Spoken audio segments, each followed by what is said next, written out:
Alright, so I've been talking about doing a video about my live streaming setup for a little while, and I thought I would show this now because I promised a guy called PJ how I do my live stream. So here we go. So when you're doing your live streams, there's probably like four main considerations. First off is your camera.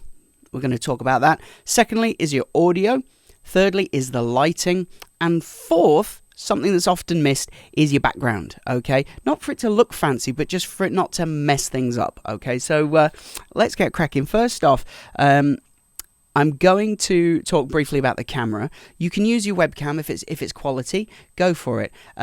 Because the biggest part of video actually isn't the video, it's the audio. So we're going to spend a moment on that in a second. So I'm just going to switch to, I've actually plugged my phone into my computer so I can show you my camera because I'm actually shooting on it right now. So here, where are we? This is my Canon M50 and I've got two leads coming out of it. All right. So the way that I've done it is I've got the Canon M50 connected via USB so that it will work with Ecamm. That's what I stream with, okay? But if I'm using Zoom or anything like that, the problem is Zoom and things like Loom, if I'm doing a screen recording to help people see what I'm doing clicking on the screen, they don't recognize these external cameras. So out the HDMI, I've got the camera going down to an Elgato video capture card, which is USB. So I'm going to show you that now without unplugging it, hopefully. Where is it? Look at this mess of cables. So that there, this thing here, that was the Elgato Cam Link. And what that does is that takes the HDMI out from here and goes into the back of the computer. Now, one of the downsides of using a Canon M50 is usually the HDMI out on cameras like this are for a separate monitor, so you can see what you're doing instead of looking on the little flip screen. But with the Canon, all these, like you can see now on my phone, I've got like all the flash turned off and the time and all the screen stuff, all the information. Well, to turn all those off, you also have to turn off the autofocus, which puts the little box a bit like that, puts it around your face as you're moving around this little box thing. And so that's just a massive inconvenience, to be honest. So what we do is with the Canon is we just set it to manual focus, which means literally I have to like set it up, set where I am, okay, and then manually hit the focus ring like that and just eyeball it. Like, is that crispy? Crispy, delicious, that'll do.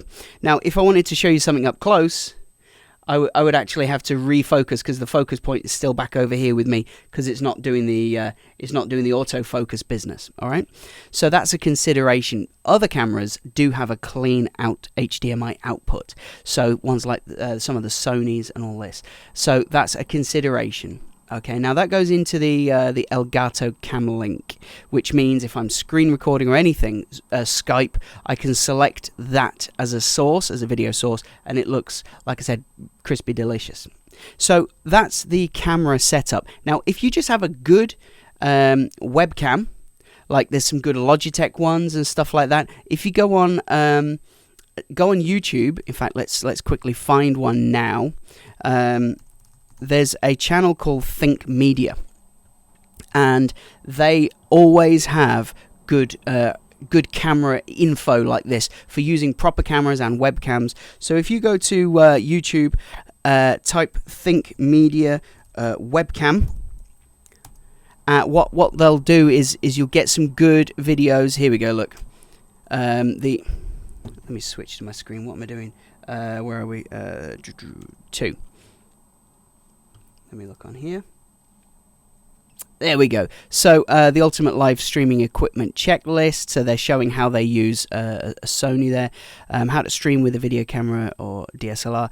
But they do have, I'm pretty sure, somewhere they were doing thing about, here we go, shoot quality videos with a webcam. That came up when I typed Think Media. So you're going to find lots of good suggestions. I know Logitech have some good ones, but I've not looked into this recently, so I can't tell you the best because I use this, which is better than the best. Okay, now audio, let's talk audio. Now the thing about audio is you need to be in a space where there's less echo for a start, less background noise. So it's kind of like a studio space. It's great. Here in the office, let me show you this. I've got this is actually, I share the office with Costume House. You may have spotted the what's that? The sewing machine. Now Costume House, this space is full of costumes. So lots of the echo and the reverberation around the room is actually being absorbed by all of this stuff. If you weren't aware, basically echoes are sound waves bouncing back off hard objects. So the more you can disrupt those sound waves by bouncing off different angles and being absorbed by carpets, curtains, furnishings, millions of costumes, that will help to get rid of any background kind of echoes and stuff. Also, when you're using a microphone, because I'm doing this into a computer, I'm using a USB microphone. I've got it nice and close, because otherwise the other option is if I have it back here and I have to raise my voice just to make sure you can hear me, you're going to pick up lots of the background noise and all that sort of thing as well. Whereas if I have it nice and close, I don't have to shout, I don't have to project. I could talk all day on the camera like this without, you can get away with it being just out the shot and things like that, having a bit lower, but just closer is nicer. It picks up a lot more of your the bass in your voice as well when you're nice and close. So that's a consideration. Now, if I'm doing, for example, I do a yoga class via Zoom, I just do that using the webcam on the Mac, not the iMac, but the MacBook that I use, and I've got my AirPods, I plug them in, I connect them, and it gets the audio from that. Now, it's a bit tinny, and but the good news is, and also the bad news, is it eliminates any background noise, so they can hear me really well on Zoom. And I've got these in my ear, they don't fall out, but any music I've got playing, they can't hear it. We work out to music, so that is a big problem. So I've just told them all, hey, because they're always moaning about my playlists anyway. I mean, who doesn't love classic 80s rock? But anyway, I said to them, just stick your own music on now. Work out to whatever the hell you want. And that's worked really well, because we're not doing it in time to the music. It's just there for a bit of background something. So that's the audio. Now I'm using an audio USB podcasting mic. You can use, if you don't want to use your AirPods, you can use actually something like this Hey Mic Bluetooth microphone for the iPhone. You can just type things like Bluetooth microphone for Android, Bluetooth microphone for iPhone. This is about 100 quid. You do see ones advertised all over Amazon. I'm always getting tagged for getting adverts for ones like this. So I've not tried them, but I can see that it would work. Quality audio is key. That is the main point. Quality audio. People will forgive shitty video if you have quality audio. But if you've got gorgeous video, but they can't hear you and it's cutting out and dropping out, or it's distorted, or they can barely hear you over the noise, they're not going to watch, all right? So that's a key thing. All right, so video quality often comes down to the lighting, all right? So I've actually got the curtains closed here. So what I'm going to do is I'm going to pop this open. I'm going to turn out some lights for a second. Let me just pause it while I do it. Okay, so as if by magic, the magic of editing, we are back. All right, so here is the situation. I've got natural light coming in from here, and that's it. So this is what it looks like. We're just with natural light from the window. It's all very much on one side. We're filming from the dark side, which is actually better than filming from the light side. But it just doesn't look good, does it really? So I'm going to turn on the overhead lights now, and we'll see what difference that makes. So that is a little bit better. It fills in a little bit more on this side. We get more of a balance. Now this is actually how it should be, where it's brighter on one side, the key light they call it, and then on the other side, just filling in those shadows. So the fill light, the key light and the fill light. What I'm going to do is I'm going to just switch over now the camera to showing you. Oh, I've got an alarm reminding me to eat. Poor timing there. Okay, so I'm going to show you this. This is my little ring light. It's only small. Look, it's smaller than around the size of my hand. I've only got little hands though. I've got lady hands. And it's got a little clip for your phone. Now, I've got a bigger one as well that I got sent. It costs about 20 quid. Honestly, they're so cheap, these little USB powered LED ring lights, and you can you can turn them on and off. All right, you can change the temperature. So this is a mixture of, this is neutral, okay, this is warm, and this is cool, okay. And the way that these work is well, I'll show you what that looks like in a second, actually, when we've got the camera back on me. But you can adjust the brightness as well, making them brighter. So you can adjust them up and down, making them darker and brighter. And when you've got your phone there, it really just, and if you're filming on your phone, it really does do a good job. A little ring light might not be enough. If you want to be a proper Kardashian, get yourself one of the big ones, and that will definitely do the trick. Now, you can see, I mean, the natural light is completely blanching out this ring light. It's making no difference in this situation. But I also want to show you over here. This is like a softbox light. I've taken off the diffuser front that softens it, because I just didn't need it on, and it was making it a bit too dim.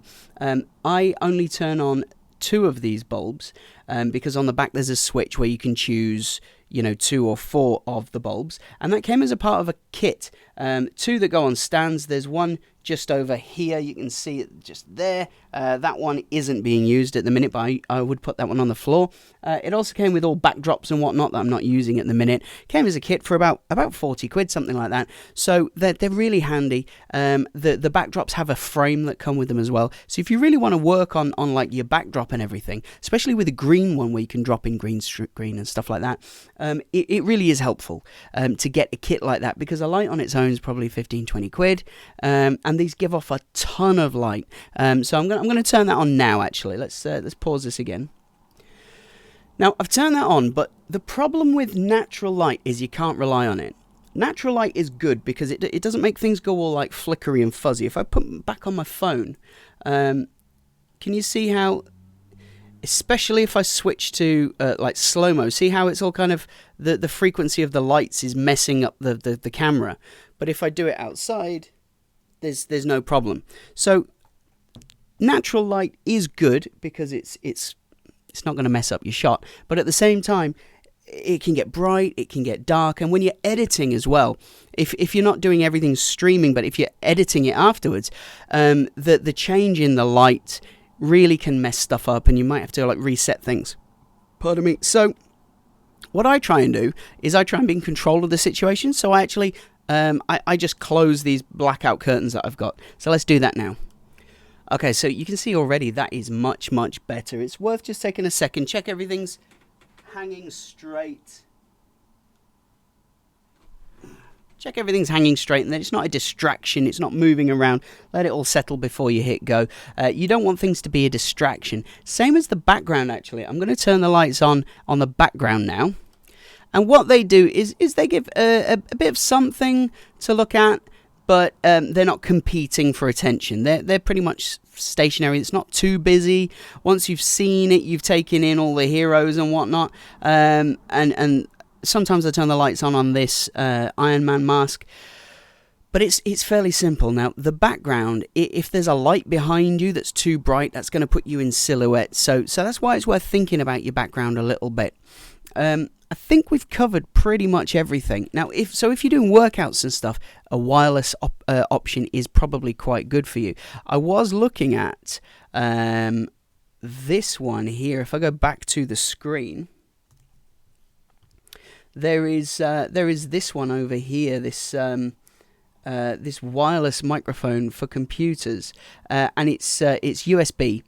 So it goes into your computer as an audio source. Now there's a transmitter there, and what happens is you can choose between the over the ear like instructor's mic, or you can change it for the clip-on lav mic. So it's a bit more like a TV interview type thing. So if you're a bit further away from where the microphone might be, or if you're further away from the camera and you're maybe using a shotgun mic or something like that, if you're further away, then that might be better for you. Especially if you're presenting somewhere at an event or whatever. If you can maybe use one of those, then you're going to get quality audio recorded directly into your computer. So those are my thoughts. The camera, you can use pretty much any DSLR if it's got an HDMI out, and just maybe look into it if it has a clean HDMI out. Now, one little top tip actually, if you're using the Canon M50, is it's not... Legally, it's not a video camera. It takes 30-minute clips, okay? So that's if you're recording, because if it was over 30 minutes, it would be classed as a video camera, not a stills camera that does video, and it falls into a different tax bracket. So to avoid that, they've stopped it at 30 minutes, which is a bit of a pain in the ass. Now, if you're live streaming, you think, oh, well, it doesn't matter, I'm just using it as a video source. But actually, the problem you've got there is that it does cut out after after 30 minutes, I should say.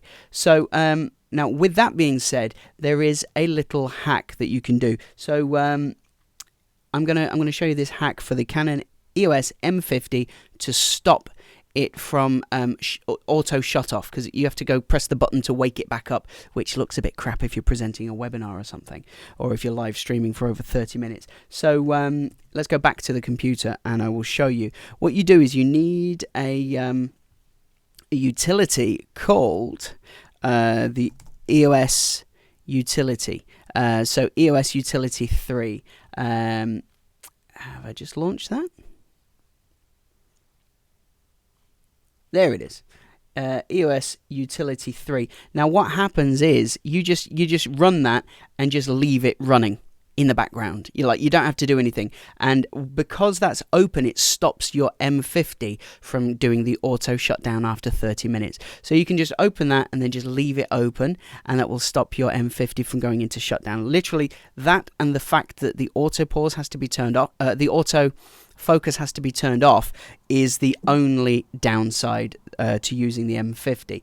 But like I said, it's a workaround. If I turn on the autofocus, let me see if I can do that now. There we go. So if I do that, see the box? That's the problem. So let's turn it off because it drives me crazy. So there we go. We're on manual focus, and that is sorted. So that's everything. That's my setup. Camera, HDMI into the Elgato Cam Link, and then that is into the computer. I run recordings like this where I can run like intros and share my screen and stuff. I use Ecamm. You can use OBS Studio, which is free, but sometimes it's glitchy and you just lose all of your settings and everything. You can set up really nice masks and screens and things like this, where you can have like info scrolling across and whatnot. I don't know why it still says manual focus on my screen, by the way. It's probably because I've done it while I'm faffing with this. There we go. So OBS Studio is really good, and now with Ecamm you can set it as a source for Ecamm to be a source for Zoom and Skype, but you have to get the Ecamm Pro, which it costs a bit of money. It's like 30 quid a month or something. I think that's pretty much everything I could ever tell you about my setup. I hope it's been interesting. It's quite a long video it's turned out to be, but literally if you want good audio, good lighting, good streaming, that's pretty much everything I've come across that you need to know. So that's it. I'm gonna go. Hope you enjoyed it. Cheers. Bye.